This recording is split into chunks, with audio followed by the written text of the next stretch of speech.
Tai va, atvažiavome mes į vilkiką ir jeigu mums reikia pasikeisti seną DKV box aparatą į naują AS24 Pasango, ką mes turime padaryti? Visų pirma, nuimti seną aparatą. Aparatas DKV nusiima paprastai, jis turi laikiklį, tiesiog iš laikiklio išsiimam, nereikia plėšyti laikiklio, imti jo nuo lango. Laikiklis tinka ir naujam aparatui, ir tiek ir senam aparatui. Ką mums reikia padaryti, tai atjungti seną aparatą. Senas aparatas atsijungia paprastai.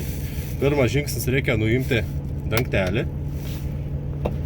Ir čia yra jungtis. Reikia paspausti šitą mygtuką ir švelniai ją tą jungtį ištraukti. Toliau, kas seka, labai svarbu seną DKV aparatą atjungti nuo maitinimo, kad nebesidubliuotų mokestis. Tai vat reikia jį tiesiog irgi yra fiškutė, ją reikia ištraukti. Tai vat pasispaudžiam ir švelniai ištraukiam. Maitinimas atjungtas, uždedame atgal dangtelį ir aparatas yra paruoštas grąžinimui.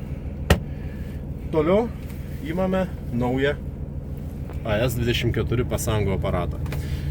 Kadangi čia triašis rodo 6 ašis, ant standartinio vilkiko rodys 5, tai va, kas yra būtina dabar, naujas aparatas lygiai taip pat atsidaro dangtelis ir čia yra pajungimo vieta. Šiuo atveju yra viskas pajungtas stacionariai, kišasi šitas kabelis.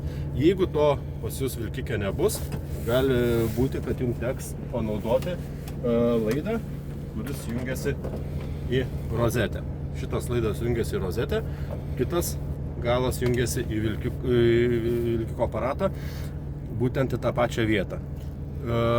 Jungtis yra standartinės tiek seno aparato, tiek naujo ir jos tinka abiems aparatams. Šiuo atveju yra viskas pajungtas stacionariai, tai mes tiesiog įkišame šitą jungtį atgal į aparatėlį, užsifiksavom, pasitikrinam, kad būtų pajungtas akumuliatorius ir uždarome dangtelį. Aparatas įsideda į tą patį laikiklį, nieko nereikia daryti, jis tiesiog užsifiksuoja ir mes pasikeitėme aparatą.